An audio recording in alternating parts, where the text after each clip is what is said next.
आम्हाला काहीही त्रास नाही, आम्ही एकदम फिट आहोत, अशा व्यक्तींना माझा एक प्रश्न असतो, काही लाईफस्टाईल चेंजेस केलेले आहेत, पौष्टिक आहार खात आहेत, एक्सरसाइज करत आहेत? नाही, आम्ही काहीही करत नाही, आम्हाला काहीही प्रॉब्लेम नाही.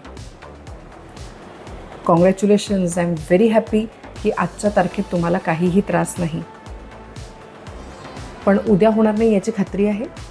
इनफॅक्ट तुम्ही जर काहीही करत नाही आहात आणि तुम्हाला आज काहीही त्रास नाही आहे, then this is the right time to start working on your health. कारण पैशाची इन्व्हेस्टमेंट पण आपण त्यावेळेला सुरू करतो ज्यावेळेला आपल्याकडे पैसा असतो, त्यावेळेला नाही करत ज्यावेळेला पैशाचा प्रॉब्लेम येतो.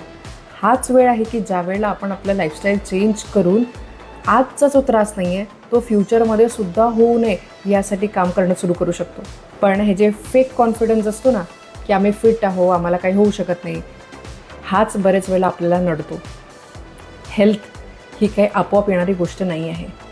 आजच्या जगामध्ये जिथे खाणंपिणं इतकं अवेलेबल आहे, बसणं इतकं वाढलेलं आहे, झोप डिस्ट्रॅक्ट झालेली आहे, इतकं आपण डिस्टर्ब्ड आहोत की हेल्थ आपल्या हातातनं कधी सुटून जाते हे आपल्याला कळतही नाही आहे. So this is the era where we have to work for our health. आहार बदलावा लागेल, व्यायाम करावा लागेल, लाईफस्टाईल चेंज करावं लागेल, हेल्थचा विचार करावा लागेल.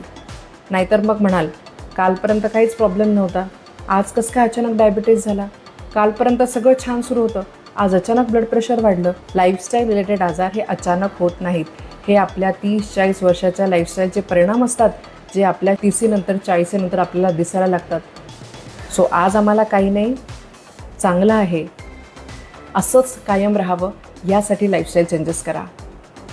कुठलाही फेक कॉन्फिडन्स की आम्ही बारीक आहोत, आमच्या घरी कोणाला काही प्रॉब्लेम नाही आहे किंवा ॲपेरंटली हेल्दी आहोत म्हणजे कुठलाही फिजिकल त्रास नाही म्हणून आपण हेल्थसाठी काही करत नाही किंवा म्हणून हेल्थ आपल्यासोबत आयुष्यभर राहणार आहे असा गैरसमज ठेवू नका. आपल्या हेल्थवर काम करा.